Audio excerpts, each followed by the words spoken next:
best place for below average Star Wars.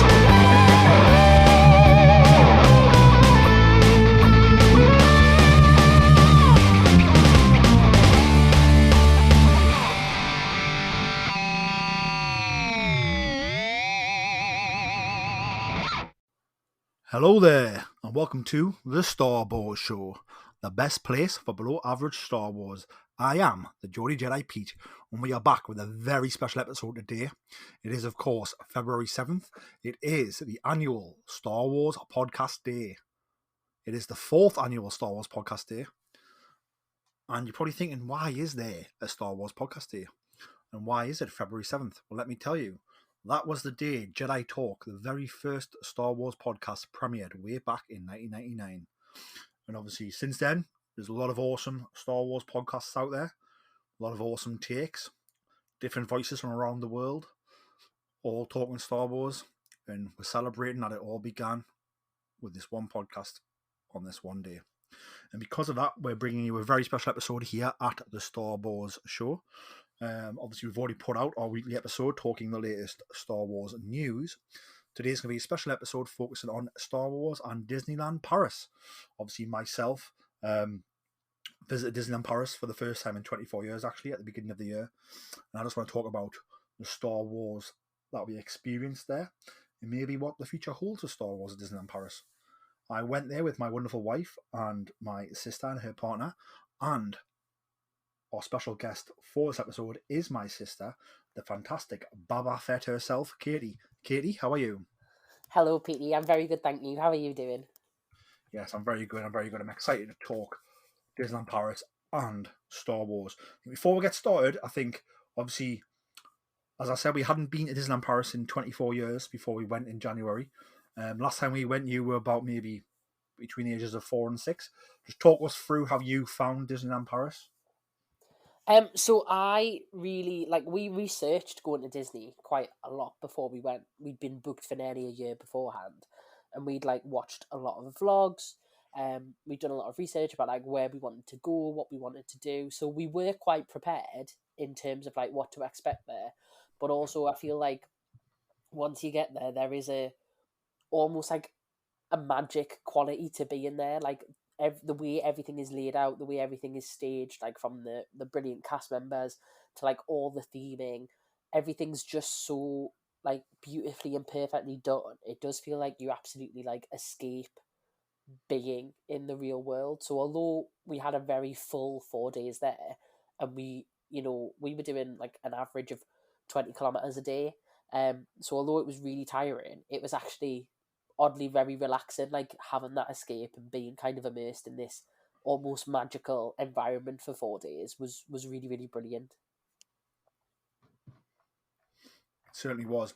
I think, Disneyland Paris is one of my favourite Disney parks.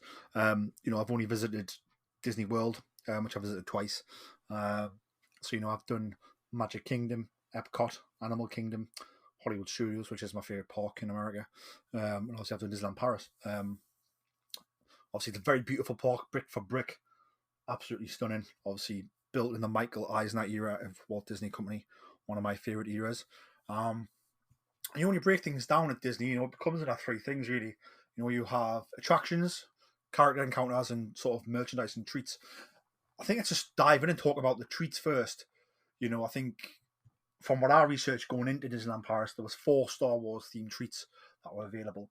So one was a Boba Fett shortbread, so it's just a shortbread biscuit with a chocolate filling shaped like Boba Fett's helmet. I've had something very similar in America before, so I did try one of those and it was nice. There was also a BB-8 burger, which you could get at Cafe Hyperion, which is in Discoveryland, which I didn't have. It's basically just a burger, pretty much, a bacon cheeseburger, but I'm sure the kids love it.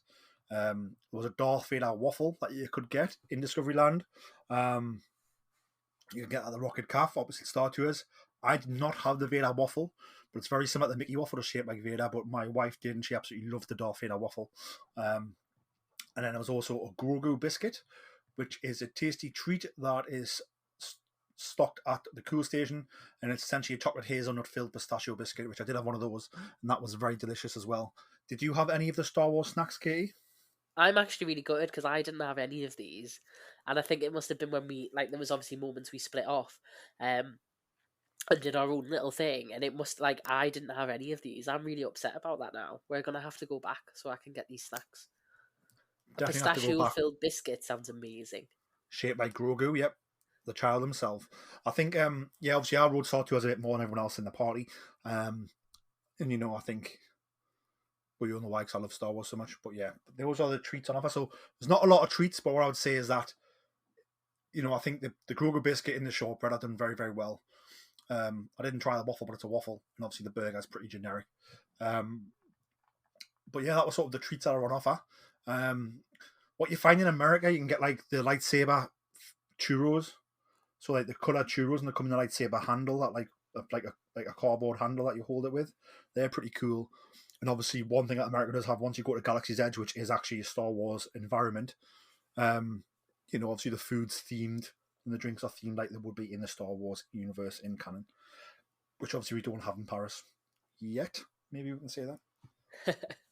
Maybe. What was your thoughts on obviously the merchandise offerings? Obviously, not just in the parks, but also like within the Disney Village itself, which obviously Disney Village is what sort of Disney Springs is called in Paris. Yeah, so Disney Village, I actually really like the vibe of a lot. It's nice to kind of still be within that Disney environment, but have like that ability to go around and like browse, um, and like chill, get something to eat, outside of kind of the park itself.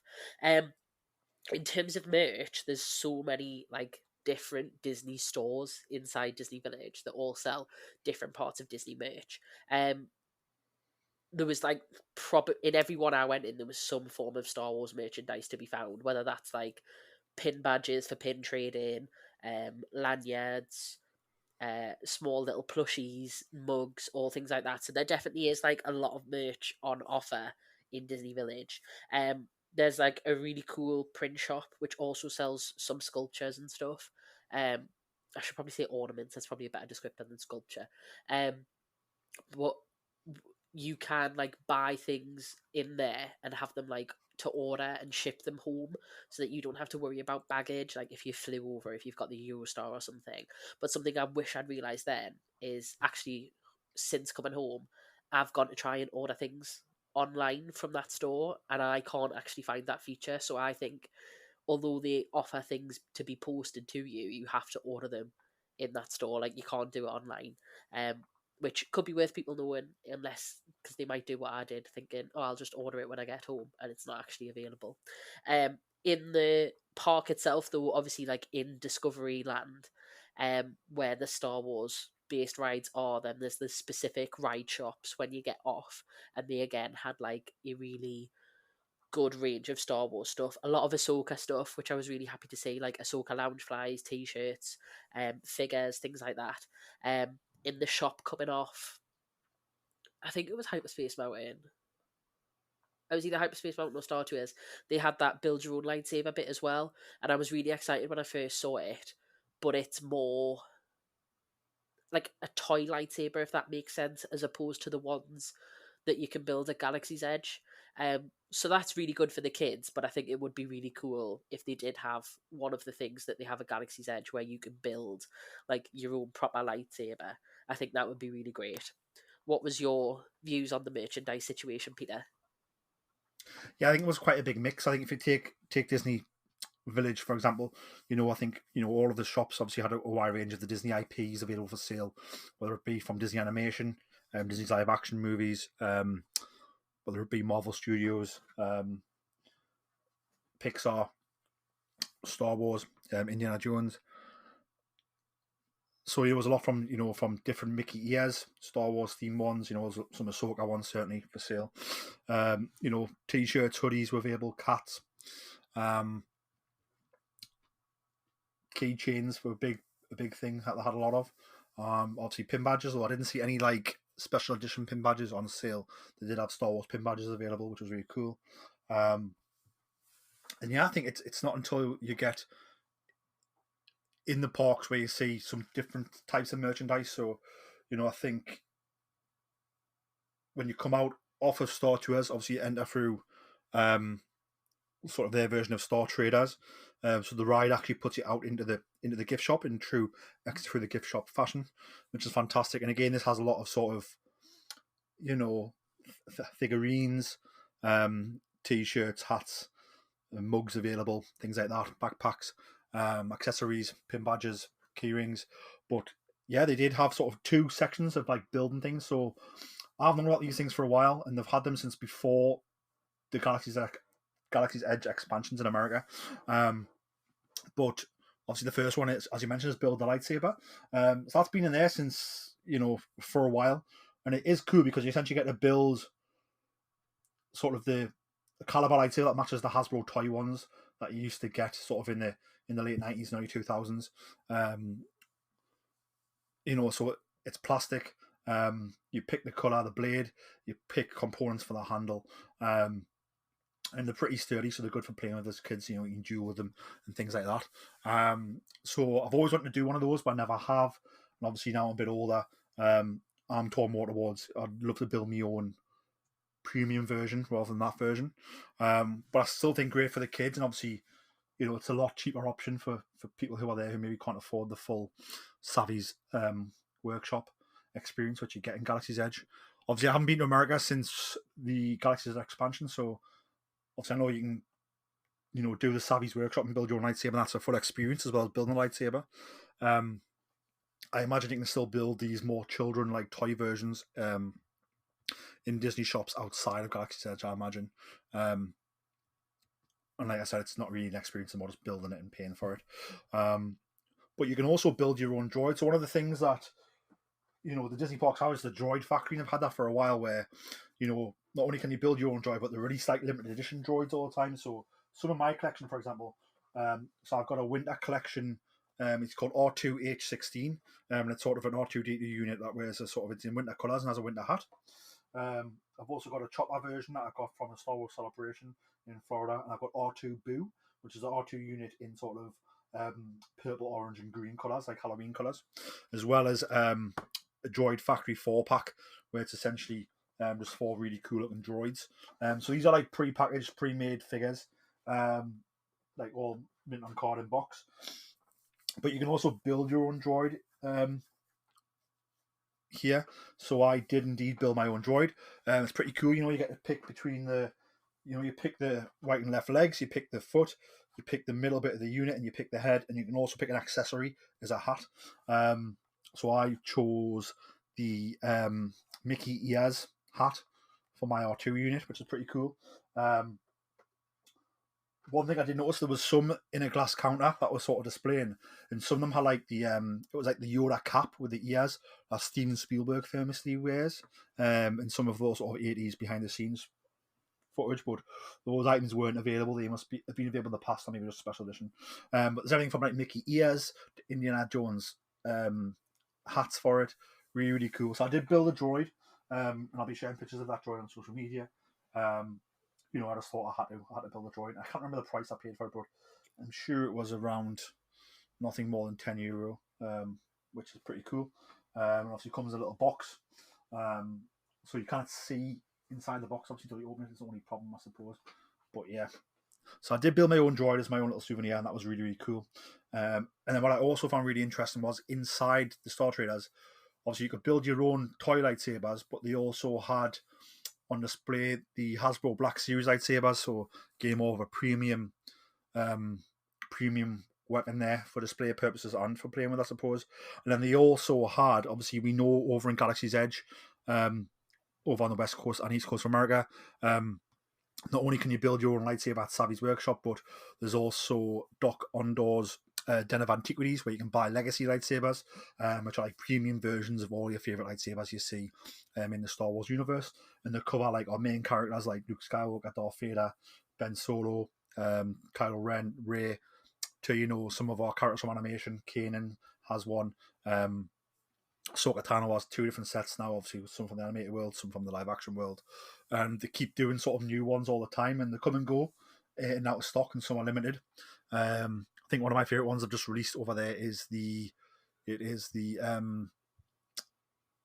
lightsaber from the High Republic era. I think it's Stellan's lightsaber, which looks really, really cool. So obviously there was a few of those available. It was not some of the more rarer, more exquisite ones. For example, I didn't see Stellan's there, but there was some available. So it looks like you can get some of the Disney Parks versions of the legacy lightsabers, is what they're called, on display there, which is really cool. But like I said, the only things I really bought in that shop was my droid, which I made myself, which I thought was really cool and had to do. I couldn't not do it. I was either doing that or building a lightsaber, and I chose the droid. I suppose he's easier to get around, and easier to store, so pretty cool. It's funny you mentioned that print shop. That print shop that was selling sort of prints and antiquities. Some of the prints were like you could sort of on a big giant touchscreen display, and you could flick through, search by IP, and they had like original designs for like Star Tours and Star Tours in France, things like that. Which I wish I'd probably got a print now, because you could, again, as you said, you could order them and pay for them there, and they'd ship to your house after they'd made them, which would obviously be pretty cool because you don't have to worry about getting it home. But as you said, it's more of that's what you can get done there when you're there. So I'd recommend checking that out if you are there. And then obviously I did pick up a Star Wars t-shirt. So it was essentially a ride attraction t-shirt. So it was visit Star Wars Hyperspace Mountain at Disneyland Paris. Really, really cool sort of print on a t-shirt there. So not only is it Star Wars, but it's the ride specific, and it's obviously location specific as well, which is really, really awesome. I don't know what your thoughts were on the t-shirt, Katie. I really liked your t-shirt. I thought the t-shirt was really good. I think a lot of the artwork they do for the rides at Disney, and we were there just after the 30th anniversary, and there was still some building work going on around Disneyland Hotel, and they had some really cool pink background that almost had a Miami feel to them for a lot of the rides, that were very minimalist. They had no words, and I thought that artwork was really cool. I think the artwork shop was actually quite reasonably priced for what it was. So you could buy just prints, or you could get them framed and things, and then get it shipped. And I think I didn't look too much into what the shipping price was, but the actual price of the things themselves, when you consider you are at Disneyland and these things are expensive, I feel like they were quite reasonably priced. I think the t-shirt you bought was really cool, and you got a similar one for Indiana Jones as well, didn't you? And again, that was a really nice one. They had a really nice, sleek black waterproof jacket that was Hyperspace Mountain, which I thought was really good. And if I, hadn't already invested in a poncho, I might have treated myself. So they did have some really nice exclusive merch lines. So as I say, there was the Ahsoka Lounge Fly, which you could probably pick up in other places as well. But that raincoat I talk about, and that t-shirt you got, as you say, it's it's nice to have that bit of Star Wars merch, but also have it with the exclusivity of, right, well, it is from Disneyland Paris, it is from the ride, it is from Hyperspace Mountain or from Star Tours. It just adds that extra little bit of not uniqueness, because obviously there's lots and lots of them, but I don't know, just a nice extra layer of memory to the merch. It certainly does. And there's a lot of other awesome Star Wars Spirit jerseys and Disney Spirit jerseys that I was interested in picking up, but I just left with one Star Wars t-shirt and one Star Wars droid, and obviously those little biscuits I picked up. So I spent less than I could have, should we say, and I definitely could have easily spent money on those prints, but I did not do that. You were very well behaved, very reasonable. I was indeed. I think, diving into, we've talked about the merch, what's available, and especially that Star Trader store that's inside at the end of Star Tours. I think, what were your thoughts on the theming leading up to Star Tours? If you turn that corner on Discoveryland, you see sort of the X-Wing up a height, which leads you towards the entrance of Star Tours. What was your thoughts on the theming then?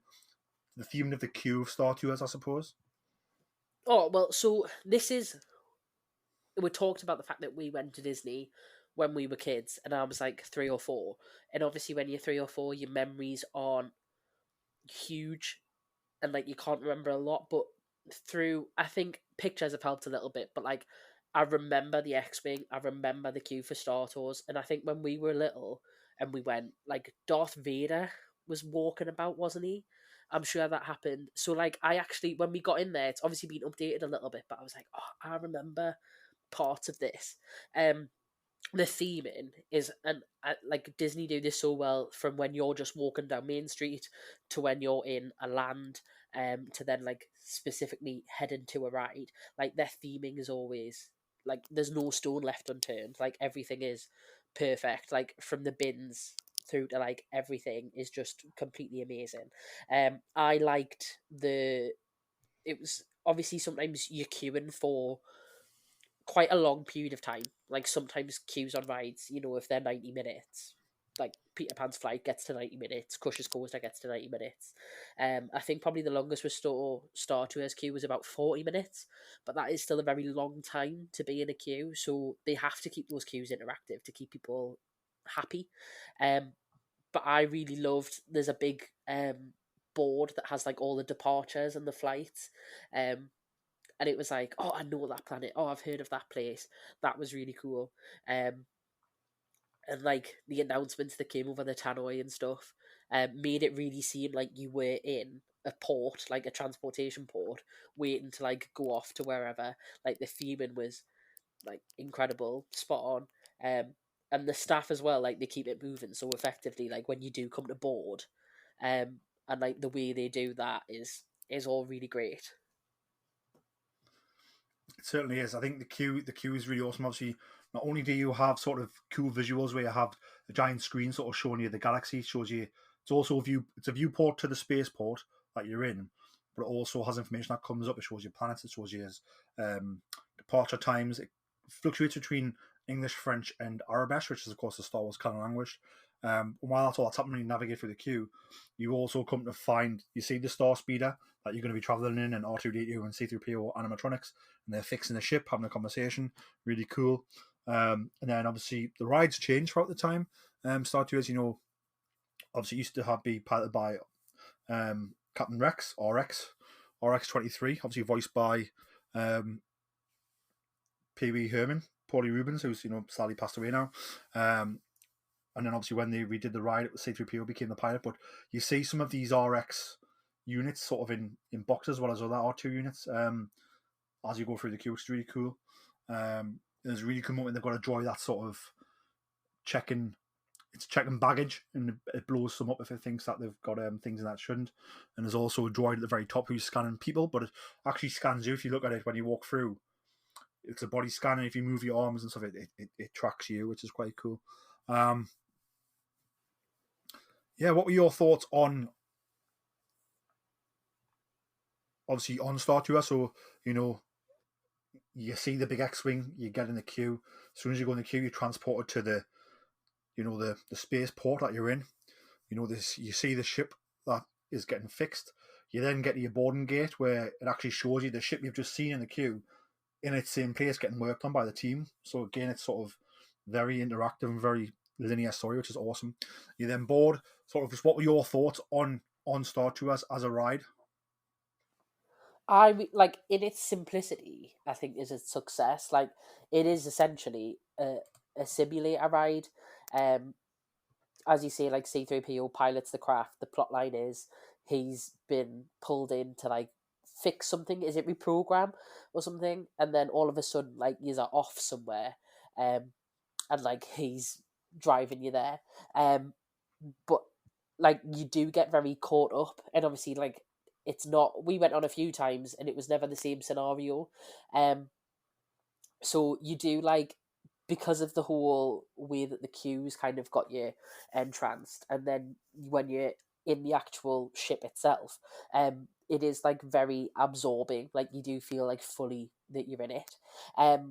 In terms of like the cast members who come on as well, like they're very much like I think cast members are a big part of ride success as well. You can have all these amazing animatronics and amazing deco and stuff, but on a themed ride like that one, and I know it's not Star Wars, but like I think it links into Tower of Terror as well. Like the cast members there, like they kind of embody it as well. So the way like they were very much yes getting you on the ride safely, but I think of like one of them, we had a woman and like she was really funny and kept us really engaged and like made some Star Wars jokes and stuff. So it does like the whole package like does fully encompass you, and you do feel like, oh, I am hyper speeding across the galaxy, to get away from Darth Vader, or to get away from these like rogue ships that are chasing us. It is very good. It feels. I wonder how long you are actually on the ride. I think it must feel slightly longer than you are actually on it. You must only be on for a couple of minutes. But it does feel like, as I say, like you're very absorbed in it. You're very engaged in it. It is all encompassing. Um, but yeah, I really loved it, and I think as well you can sometimes get the queue when it's quite short, and it makes it all the more better because like when you've had the really short queue time and you can hop on. I think there was a time. Did you do it once and then whiz round again and do it straight again? Yeah. Yeah, because when the queue time's really short, you can get through it quite fast. It is just like, I think it's a really nice ride. Like it's fun, it's engaging, it completely captures like the essence of Star Wars. It is something everyone can go on. Like, and as I say, when I look back, some of my earliest memories of Disney include like I can remember being on that ride. Like as soon as I got there in the queue, I was like, I have been here before. So to imprint on someone when they're like 3 or 4 years old and still be there 20 years later, well 24 years later, nearly 25 years later, like is a very impressive feat, I think. And it speaks to kind of what Disney does well, and especially what Star Wars does well. Yeah, so obviously Star Tours itself is a motion simulator attraction. You don't realize that obviously Star Tours originally opened in 1987 at Disneyland and then in Tomorrowland, and then it obviously had subsequent openings at Tokyo Disneyland, obviously Hollywood Studios in Disneyland World, and then obviously in Disneyland Paris. Obviously that was the original incarnation of the ride, so the attraction at Disneyland and Disney Hollywood Studios, it closed in 2010 to allow conversion for its successor, which is Star Tours The Adventure Continues, which is what we wrote on. Paris didn't close till 2016 to get redone. So the original ride's final run lasted 29 years, which is pretty cool. But even now, like it's still a very similar attraction, you know.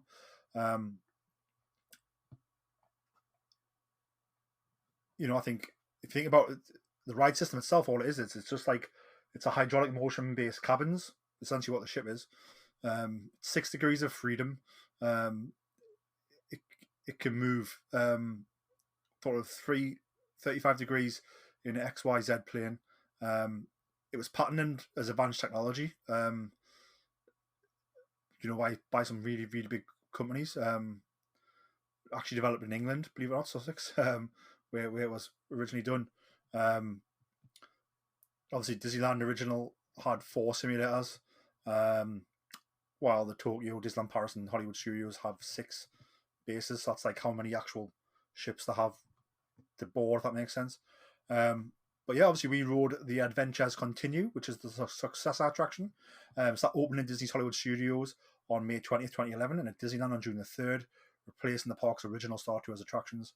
It obviously features an updated ride system consisting of new high-definition video, a Dolby 3D high-definition screen, improved motion simulators, and several new special effects in audio and electronics.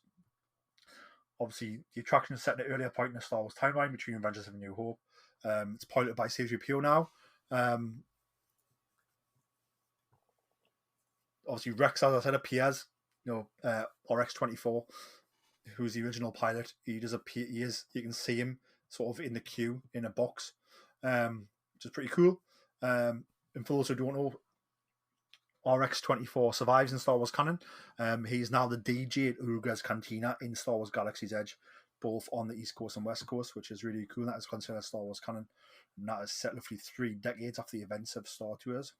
And obviously in the episode The Mandalorian on Disney Plus, obviously we see a group of RX series droids in there, and we also see the Mandalorian board these type of ships, but just bigger versions, which is pretty cool. So yeah, obviously one of the awesome things about Star Tours, I think, now is that now it's called The Adventures Continue, and now they've decided it's not canon.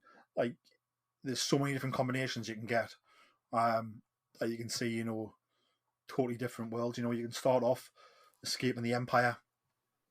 You can end up in the prequel trilogy, then in the sequel trilogy, then in the original trilogy, or any which way you want along those ones. Really cool feature is the Rebel Spy feature. Obviously, someone in the cabin is a Rebel Spy, which comes on the screen. That's Empire hunting, so it's really cool interaction, especially as a kid. If you see yourself on their screen, it makes you feel really, really magical. My secret is to always lift your feet up. They tell you not to, but lift your feet up and hold on the handles, and you really do feel those hyperspace jumps in those turns really, really well. But I suppose just what's your overall thoughts on Star Tours before we wrap up that conversation? I really enjoyed it. I know you're saying it's like the new ride system. Is it where the old ride was though? Is it still in the same place? Exact same place, yeah. So yes, the queue system is similar. Yeah. As I say, kind of, it's very like all encompassing. You do feel completely absorbed. It is like, as I say, just a really fun, nice ride that like a whole family can do. And obviously Disney is designed as a family park. Obviously, it's for families to go to, but we'll talk about Hyperspace Mountain, and there's like obviously other rides at Disney that aren't for everyone. Like they are, due to the nature of them being roller coasters, and kind of more high octane rides, not suitable for little ones. So it's nice to have that one you can share with. And as you say, like the Rebel Spy feature, like as a child, that would really make your day for you. But I think the efficiency of it as well, and it's something that happens on like every Disney ride, like on and off, and there's no kind of clotting around and waiting forever. So yeah, I really loved Star Tours. I think I rode it 3 times. I wouldn't have minded riding it again, because as you say, the possibilities are endless. Like it's not like you ride a roller coaster again and you know what's going to happen, but it's still really fun, so you do it again. Whereas like there's an actual, oh, what is going to happen? You don't know which situation you're going to get. The rides are completely the same, and it is nice to see, like the different parts of the Star Wars universe. Like the only thing to be aware of, not that it's an issue really, is it's in French and then it's in English, so you might get a French viewing, because Disneyland Paris is in France. So one of the rides will be in French and the other will be in English, and it is just luck of the draw what you get. But it is subtitled, isn't it? So if they do it in French, I think it is subtitled in English. And to be fair, like we had a French one, and it didn't take away from it at all. Like you still feel completely, like very much engrossed in what's happening. So yeah, I loved Star Tours. It's if you're at Disneyland Paris, if you're at any of the Disneys that have it, it's well worth getting in the queue and waiting and having a go on. Certainly is. Just to clarify, so it does run for 4 minutes 30 seconds is the duration of the ride. Believe it or not, 4 That minutes and seems, 30 seconds. I don't know. Well, to be fair, as I say, it feels longer, but I would have thought it was quicker. So actually, 4 minutes, is that from getting on, or is like when they're not the pilot, but the I cast think member that's probably from when they shut the doors. I imagine okay, fair enough. when they shut the doors on the Star Speeder 1000. Moving on from that, obviously the other Star Wars attraction in Disneyland Paris is the Star Wars Hyperspace Mountain. So for those who don't know, Hyperspace Mountain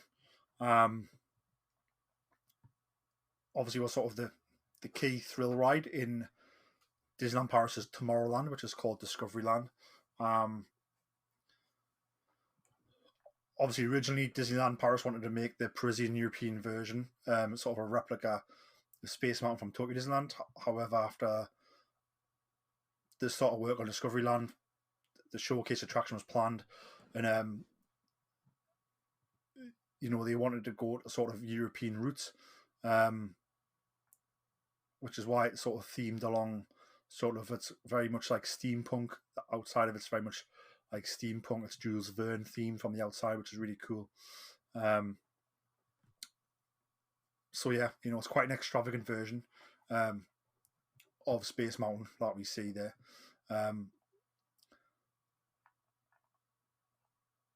So that was in place for from its opening till 2005, where it was rethemed as Space Mountain Mission 2. So Space Mountain had modifications and was officially renamed Space Mountain Mission 2. It got a sort of a complete external repaint the year before. Some things change, I think, in the past when you would head towards the sort of like a smiling moon. If I remember when I wrote it, sort of in its original fashion, it was like a smiling moon scene, the original. It was replaced with a supernova. The ending introduced sort of curving neon lights to simulate a vortex. It was sort of just modernized almost, that type of thing. And then obviously in 2017 it was shut again. Space Mountain Mission 2 closed for renovation. It reopened on May the 7th, 2017, so it was only closed for from January to May, and then that's when it opened this new Star Wars Hyperspace Mountain. And it's sort of along with new Star Wars projections, permanent blue Victorian styled Vekoma trains, which show that vests were included. The new height requirements put in place, believe it or not.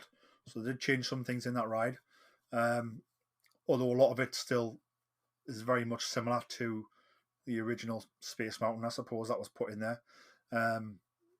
What were your thoughts on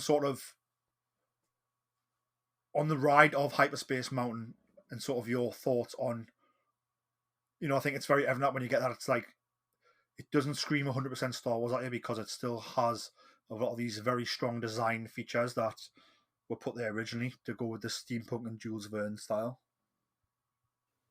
Yeah, absolutely. So, first off, I was just really excited to be able to ride Hyperspace Mountain. When we went to Disney last time as a family, as I say, I was like 3 or 4 years old, so I was definitely not tall enough to ride Hyperspace Mountain.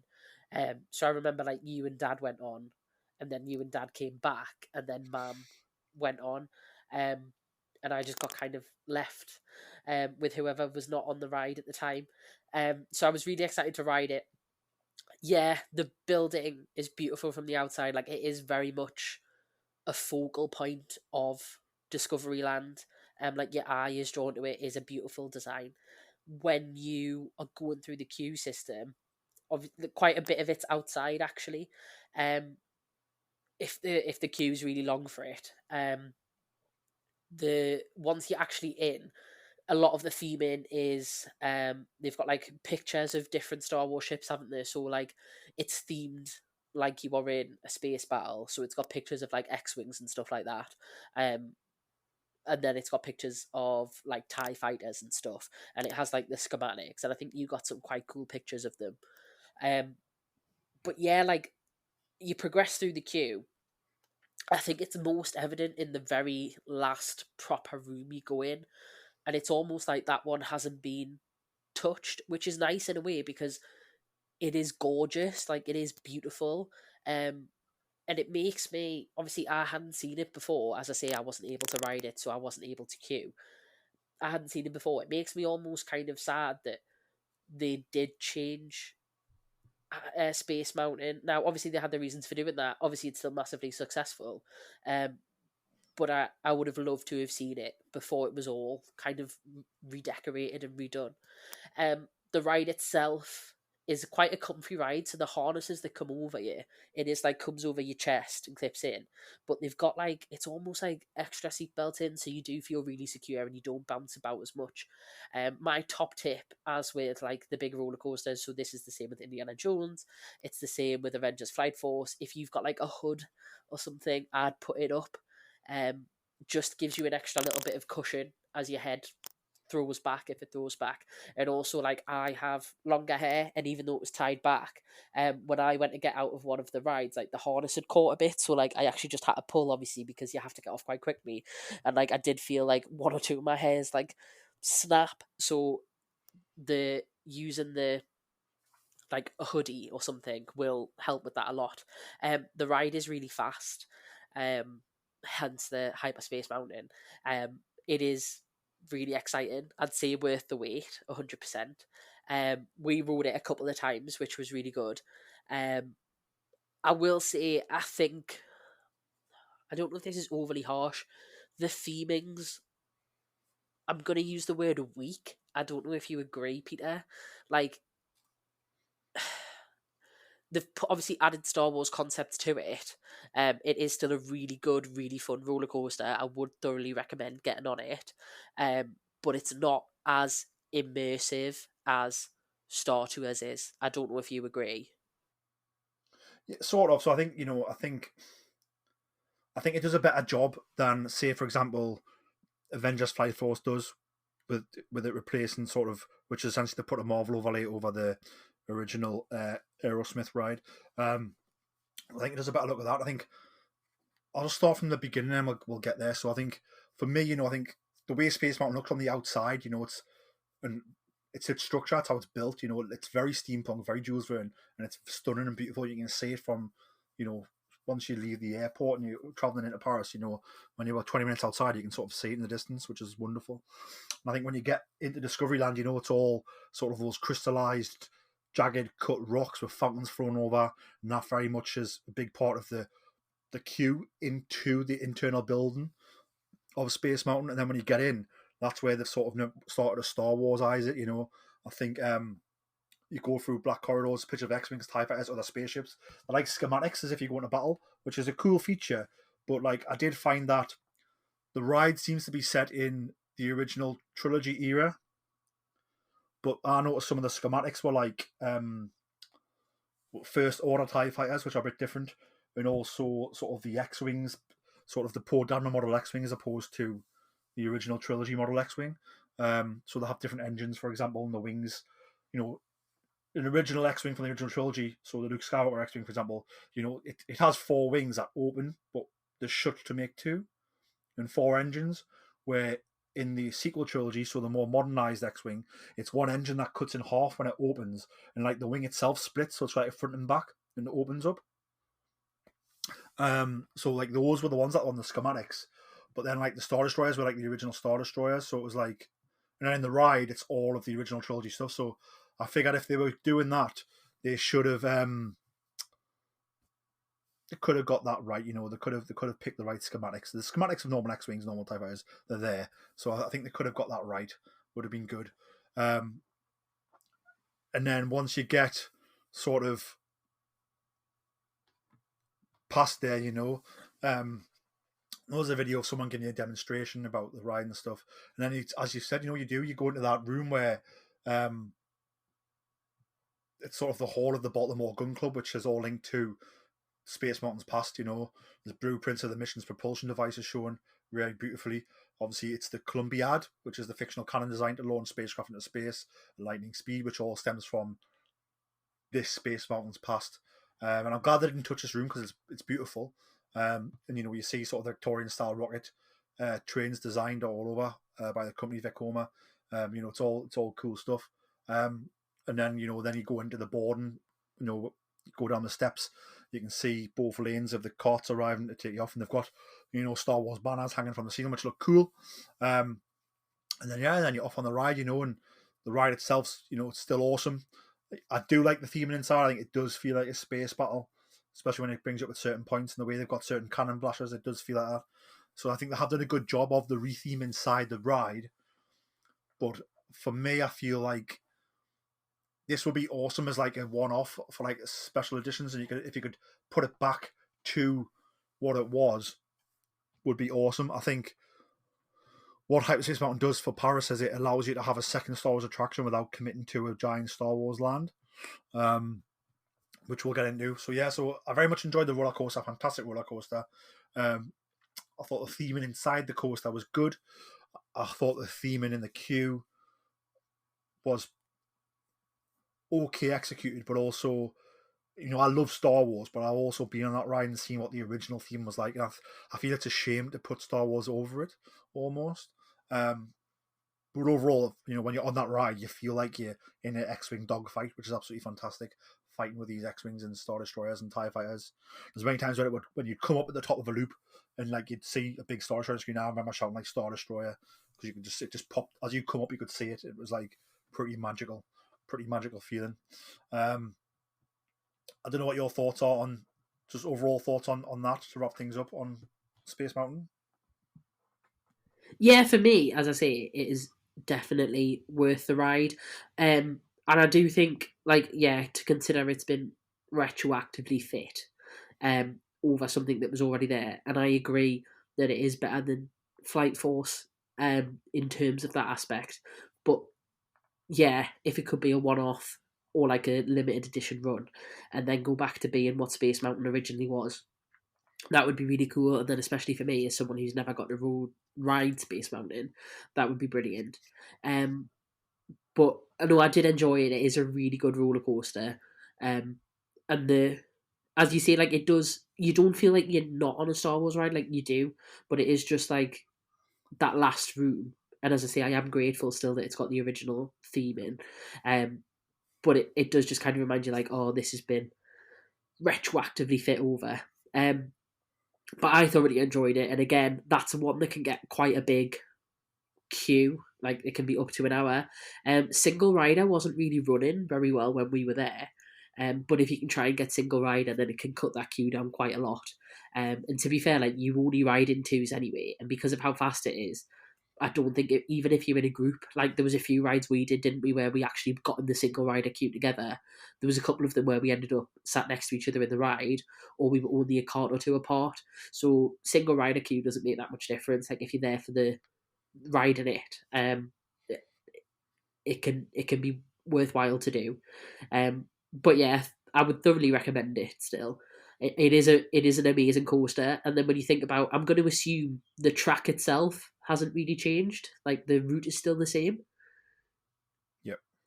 Yeah, so like when you consider that's been there all that time and it's still that brilliant a roller coaster, it must have been wild to ride that in the 90s.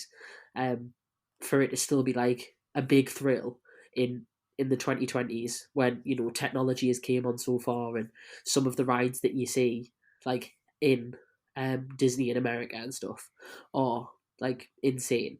So for that still to be a huge thrill is like a testament to how well it was built. Yeah, I think that's, what does Imagineering do that constantly look at, like the original Space Mountain over in America. Like, do you know what I mean? It's still there now going, it haven't replaced it. I think, Big Thunder Mountain, things like that, But I think for me, yeah, just a really, really, really, really good ride. Moving on from the rides, obviously the other thing is character meet and greets. So one thing that was on, we didn't do it, was that Mandalorian and Grogu were available for meet and greets and were seen at the park. So it's like the Mandalorian with like a robotic Grogu sort of in his pouch, and it moves and interacts. And at other times you can meet Darth Vader and Kylo Ren and things like that. So Mandalorian Grogu's finished now, believe it or not, after the Christmas period. And then actually on Disney's website for Paris, there's no like Star Wars listing for meet and greets currently. Where that usually takes place is underneath the big X-wing inside that room. So if you all plan on going out, just double check their website and the app to see as and when those will be available. But I know that Mandalorian Grogu has stopped for a little bit, but I would expect that the other main characters should still be available. I have done the character meet and greets in America before. Fantastic. I did Kylo Ren, where he really interacts with you about the dark side, things like that. Chewbacca's really fun, interacts with you quite funnily. And they also have a BB-8 droid in America, which, is fully movable. So it sort of, it rolls around and stuff like that, moves its head and beeps at you and has a conversation with you in BB-8 language, which is really cool, which I don't know if that's come to Paris yet. Obviously, the Star Wars attractions, as we said, are sort of in the back of Discoveryland, which is sort of Tomorrowland of the French park. Obviously, they have built the Studios Park, and part of that renovation is the Avengers Campus, and then the next sets of renovations are out the back of it. So Avengers Campus is open, and then out the back, the plan is to do a sort of a Snow Queen land from Frozen, and then the original plan was for Star Wars to have sort of a miniature Galaxy's Edge there put in there. And this was announced for a €2 billion expansion. 3 new themed areas. Obviously, Marvel's opened, so the other 2 areas should be Snow Queen and Star Wars. What has happened though is that obviously COVID slowed everything down, as it did with everything in the world, as you would understand. The artwork that's on the walls that hide the construction, it had like, there's always been a sort of a one that shows you all of it, and then the individual lands shown. Now the Star Wars ones come down, which makes people think that maybe it's been cancelled or it will be getting changed to something else. But on that main picture that shows it all, you can still clearly see Poe Dameron's X-Wing in the centre, and then sort of the rock work of what is Batuu, very similar to the Batuu rock work that is in Galaxy's Edge in America. But when you go up on some of the rides in that area, in particular the Parachute Toy Soldier ride in Toy Story Land in Hollywood Studio in Studios Park, you can see that the building on the right hand side of that lake at the building, which is going to be the Frozen stuff. So as of yet, I don't think they've actually started the development of the Star Wars bit. And rumor has it it's going to be changed to be a Lion King land now. But for me, I think if you put a Star Wars land in here, I think number one, if you put the land in, you could do some great things where you could bring some of that Star Wars cuisine from America. So like the Ronto wraps, the blue and green milk, that are very good sellers. You could you could put in a Savvy's workshop, so you could do the premium lightsaber building experience. You could put in Doc Ondor's shop of antiquities where you can buy the legacy lightsabers and the in-world merchandise and the in-world food and drink. You can put a cantina bar in there like Uga's, and you could probably put an attraction in there, one attraction, which to me, if you put an attraction in there, that would allow you to put Space Mountain back to how it was if they wanted to. So I don't know what your thoughts are on the proposal of a Star Wars land. Obviously, it's not going to be as big as Galaxy's Edge in America, and on the pictures, it doesn't look as big. Like I said, the main focal point of Galaxy's Edge in America is the Millennium Falcon, and in this picture, it was very clearly an X-wing. But talk us through your thoughts of the expansion, and do you still hope it's Star Wars, and do you think Star Wars can work there? So I went up on Toy Soldier's parachute drop, and a single rider pushed in and ended up on it in front of you. And I actually got a view of what they were building, and I did take some pictures. And when I first saw it from a distance, when I first looked at some of the building work that was being done, for me it did look like Black Spire outpost, like with the big circular towers. We did then look at the picture afterwards, didn't we? And I think my hopes got a little bit dashed because we realised realistically that's going to be part of the Frozen Castle, and they'll put something that makes it look icy over the top. I think a Star Wars world makes sense, or a Star Wars land area makes sense. Star Wars is an ever-expanding universe. Like, there's only ever going to be more potential there. So you've got all the things people already love, all the characters, all the different vehicles and stuff like that. And then, like, all the things that'll be made from now on. Like, we know there's more series of certain shows coming up. We know there's new shows and new films in the works. Like, there's only something to work on there. There's only promise of new things. I think replacing it for a Lion King ride, whilst obviously a Lion King world, if that's what the working theory is currently that would happen, like, whilst the Lion King is obviously a classic and it has stood the test of time, and we've seen the live action remake, there's the Lion King show that happens in the big theatre over in actual Disneyland Paris Park, in the back end of, is it Frontierland? It's in the back end of, I think it is. So like, there's already that there. I don't know how much more there is to milk out of the Lion King as a concept. Like, for me, unless you were going to bring in animals, I don't understand what you could do there. You could maybe do something with the animatronics.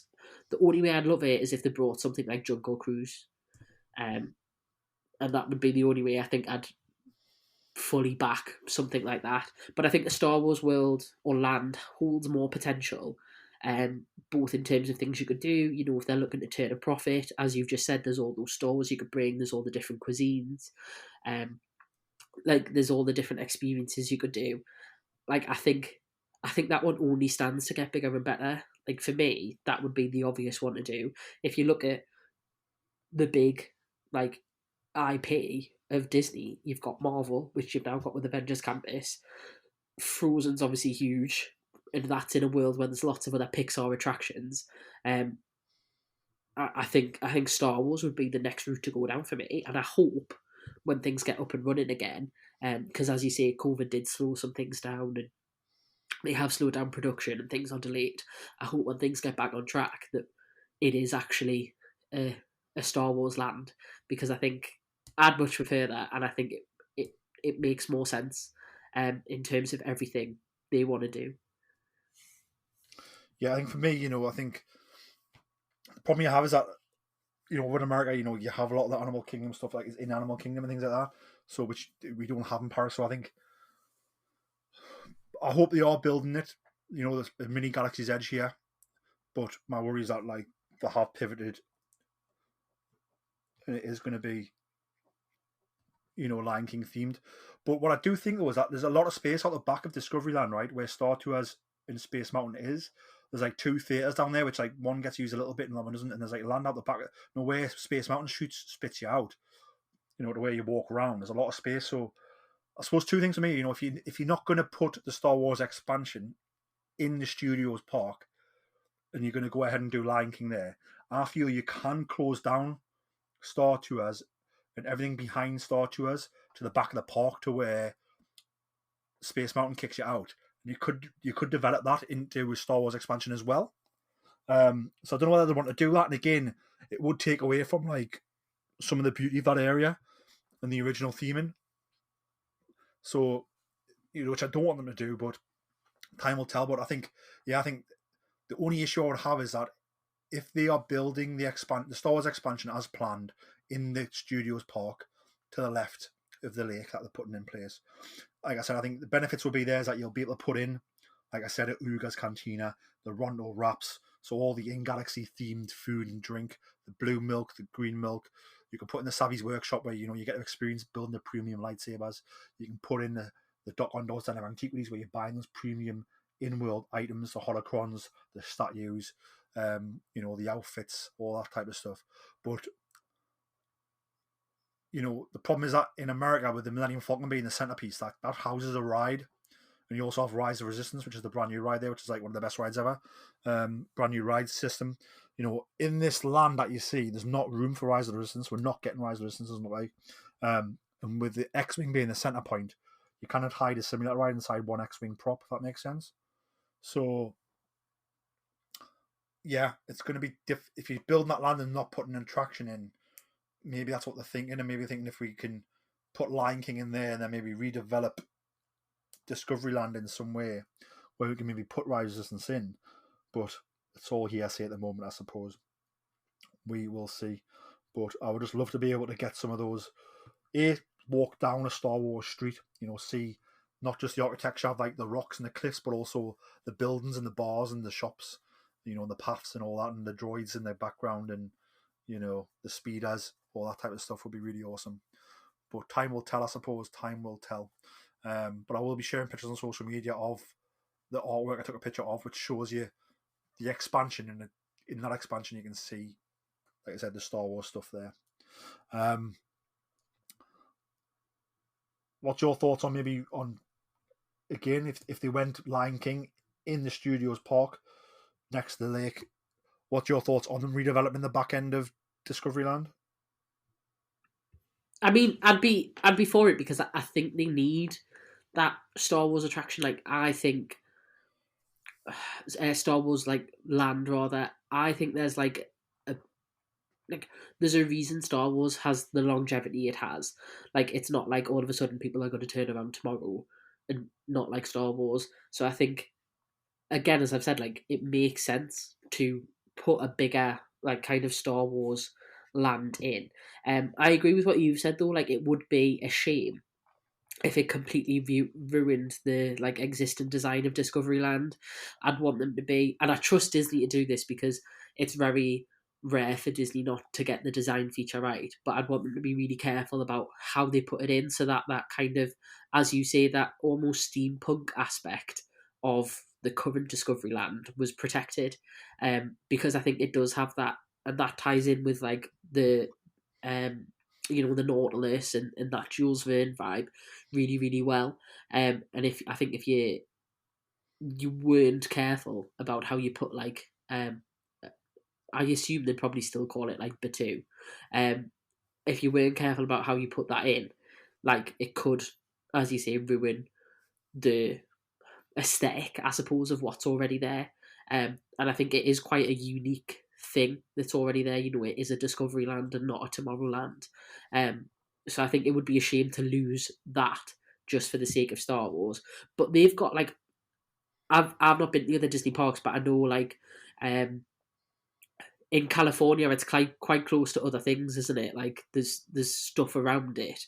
Whereas like with Disneyland Paris, there's the hotels for the park around it, but then like the rest of the land is just like fields. So there's absolutely room for like Disney to keep expanding, I'm sure, because they must either own the land or no one who does own it is building on it. So they've got the room, and I'm going to assume they've got the money. It's just about getting it right. Disney takes their time on things sometimes, and I think we've learned to trust them on that. So, like, whatever they're going to do, despite the fact we might want something different, I trust in the long run, we're probably going to see something that's A, worth the wait, but B, like, what we want it to be. Like, they will do whatever they're going to do well when they get it done. Do you think, obviously, the news that Universal Studios is planning to build in the UK now will speed up what they're trying to do in Paris? Because, you know, they're not going to build a park in UK because it'll, you know, their park in Europe is in Paris. That's where it is. So you need to make that stand out against this Universal park in the UK now. Potentially. Yeah, no, I get you. I think Disneyland's always going to have that charm and that magic because it's not just like Disney obviously has its original characters which help bring it to it. Like, you know, you have got like, I don't know if you think back to when we went as a family, obviously we're quite lucky in terms of like we like a lot of the same things. But if I was more of a girly girl, there was like princesses there for me. You know, so even if you embrace like stereotypes of what, you know, people might like there is something at Disneyland for the whole family. Now, I know Universal will have their own iterations for that, but like Disneyland is always going to have its charm. Like it just is magical at Disneyland. But yeah, abroad travels can be expensive. We were quite lucky that we got quite reasonably priced flights. But we, you know, we toyed with getting the Eurostar. We live in the north of England. It was actually going to be more expensive for us to get a train to London than it was to get the Eurostar. So, you know, things are getting more expensive. More people are preferring to stay in the UK for holidays. So I think it is something they have to bear in mind. But again, it's the whole idea of like you do pay a premium for Disney. You know you're doing it. You accept it because you know everything's going to be spot it will be the same. It will be the same at Universal, right? That's going to be a premium as well. What I'm saying is that, like, if the Universal park built right down the country, it's in the UK, fully operational. It's got its kids land, so it'll have its Dr. Zeus. That's its kids stuff, and its Minions. It has all that stuff, right? Its IP, Shrek, all of that, the DreamWorks stuff, the Illumination stuff. It has its other franchises. Harry Potter is a big one. It has Mario is one it has now. You know. It can tie into Jaws, Fast and the Furious. So if you put all that together, right, you've got a big premium park that caters to all the family. So what I'm saying is that if that's available down in this country, then like if you tie between that and Paris, a new Star Wars land might be the feature that puts Paris over for you, and you might go. Yeah, no. So what I was going to say is like you pay premium for Disney, like even against like other expensive stuff. But as like what I was going to say is if they can add more in that makes that like even more worthwhile, then I think again, as I say, like it makes sense. Like it's not going to lose the money. I can't foresee an instance where like they build something to do with Star Wars, and it loses the money over 5 to 10 years. Like I don't know what would have to happen for that to be an event that occurs. Like it would have to be something truly insane. Yeah. So just wrap things up, talk about just how much you love Star Wars Disneyland Paris and what you're looking forward to in the future, hopefully, that you want to actually happen. Well, for like to be fair, like I think the Star Wars land, the potential of a Galaxy Edge that we've just talked about. My partner and I, we watch a lot of these vloggers called Ordinary Adventures, who are like they just seem so like lovely and amazing, and they go to the Disney parks a lot. They go to Universal and stuff as well, but they're big Star Wars fans. So they film a lot of content in Galaxy's Edge. And like some of the stuff, as you say, it's not even just the rides, although Rise of the Resistance looks amazing and phenomenal. It is just like the immersive experience again, and how well it's done, of being able to like go and try like the blue milk and all these Star Wars snacks, and like the celebrations they do for things like they did like a Life Day celebration there, and they posted a vlog about that, and it looked amazing. And I think just as well, like the reason you have this podcast is because like you have a very wholesome love of Star Wars, and I think being able to go somewhere where everyone else around you, if not that full blown wholesome love, then at least an appreciation of the thing. Like that's it's like a very nice place to be, where you're all there for like a positive experience, and not to be like negative about things, but just to be happy and positive about it. And I think that would be a really nice thing as well. And like I'm not even like as big a Star Wars fan as you. Like you're a super fan, and even I would love that experience of being able to go and be like outwardly enthusiastic and excited about that, and be able to like experience lots of new things. And as you say, things like building the lightsaber, and what they've started to do now in Galaxy's Edge is they've got little droids they're training. So I know you said there's a BB-8, but they've started to do some other little training of droids that are going to walk around, and that looks absolutely like that's so cool. It would be like genuinely the closest you could be to being in Star Wars in real life. So I think for me that would be, if in 5 years' time there was a Galaxy's Edge at Disneyland Paris, that would be phenomenal. No, it certainly would be. I think that pretty much wraps up us talking about sort of Star Wars and Disneyland Paris. Obviously, it is Star Wars podcast here, so we'll talk about some awesome Star Wars podcasts. So first up, we have Sky Talkers by Charlotte and Caitlin. Probably my favourite Star Wars podcast. Probably the best Star Wars podcast on the planet, but also the best podcast, full stop. Definitely check out Sky Talkers. Absolutely wonderful, insightful, fun conversations. Deep diving from the new movies to new trailers to new TV shows to the deep dives from really old stuff. They do summer series where they dive into George Lucas's past, they dive into Yoda as a character. Lots of awesome stuff. Definitely check Sky Talkers out. The Dorky Diva Show, also fantastic, by Savannah and Brian. Like I said, without those guys, Star Wars wouldn't exist. That's who I checked out first and who gave me the inspiration to start a Star Wars podcast. So definitely check that out. Also check out their audio drama. So the Dorky Diva Show did an audio drama called The Zolan Dart. So if you Google Zolan Dart or The Adventures of the Zolan Dart, you'll find their audio drama, which is available for free wherever you get podcasts. Definitely listen to that. Absolutely awesome. And part 2, the sequel, is coming soon. We also had an episode of this podcast where we talked to Fearless Fred Kennedy, comics writer, multimedia producer, also produces his own Star Wars audio drama called Mud 79. Definitely check that out. Fantastic audio drama. There's a lot happening there. So there's some of my favourite Star Wars podcasts. Definitely check them out. Katie, if you want to say farewell to all the listeners and tell them where they can find you on social media. Yeah, no, it was lovely. Thank you for having me so much. I am on Instagram at KXDXMS93. So it's basically K Adams with the 2 A's removed. And I am also on Twitter. I can't actually remember my Twitter handle. It's not. Sorry, forgive me. I'm not on Twitter. I'm on X, and it is at festivebake_. I became quite inactive on social media, actually. I should probably get back to it. But yeah, that's where I can be found. Fantastic. And you can find me on Twitter or X and Instagram at Geordie Jedi Pete. You can find the podcast on X or Twitter at Boars Star. You can also find the podcast on Instagram, Facebook, TikTok, and LinkedIn at Star Wars Podcast. If you are listening on Apple Podcasts or on Spotify, please leave us a top review. It makes us smile all day. It only takes you a few moments and it helps people find the show. And if you're listening on any of the other wonderful podcast platforms that has an option to leave a review, again, just leave us a top review.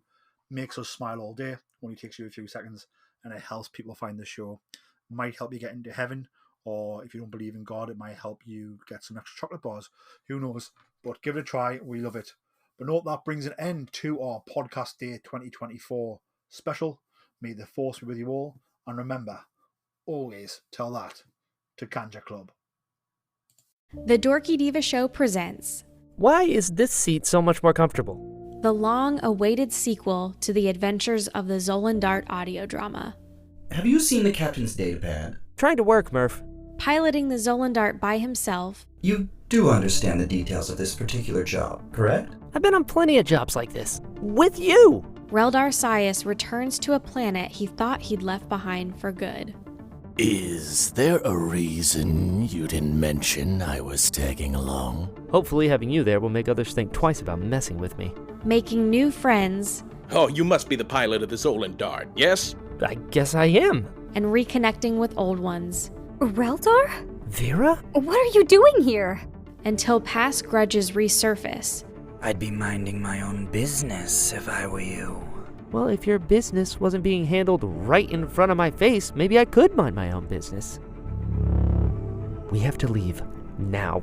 Why the rush all of a sudden? We're in trouble. If it isn't little Reldar Sias. Hey, Yorick. Long time no see. Roz already knows you're here.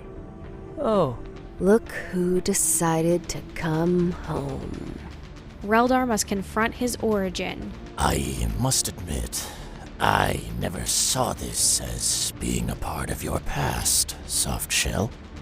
or let it define his future. I will get what is owed to me, no matter the cost. because what Roz is trying to do is wrong. Says you. My blasters. We're going to need these. Take that, Sleemo. Who do you think you are? The Adventures of the Zolendart, Episode 2, coming soon. Fearless Fred presents Mud 79, a fan-made Star Wars story, Season 2. The Empire stands on the verge of total defeat, its forces in tatters after a disastrous defeat at the hands of Separatist forces. The Imperial fortress of Camp Vibus has fallen. Spies have infiltrated High Command. Secessionist forces slaughter anyone friendly to the Empire. But the Mudders of Platoon 79 will not yield. They will not break, no matter the odds. For the Empire! But all is not lost. The arrival of a new commander brings hope for success. But with him comes a tighter grip, because failure is not an option. The Emperor doesn't tolerate such gross incompetence, and neither do I. The shattered remnants of Imperial might are rallied against a relentless enemy. Know that the Emperor watches over us, that we are the instrument that brings his peace to the galaxy. Experience the galaxy and join the Imperial forces as Solomon Kwai and the rest of the Mud Troopers march headlong towards a war they might not survive. Get down! Lead the way. Enlist today. Fearless Fred presents Mud 79, a fan-made Star Wars story. Season 2 is available for free on Apple Podcasts, Spotify, Amazon Music, or wherever you get your favorite podcasts.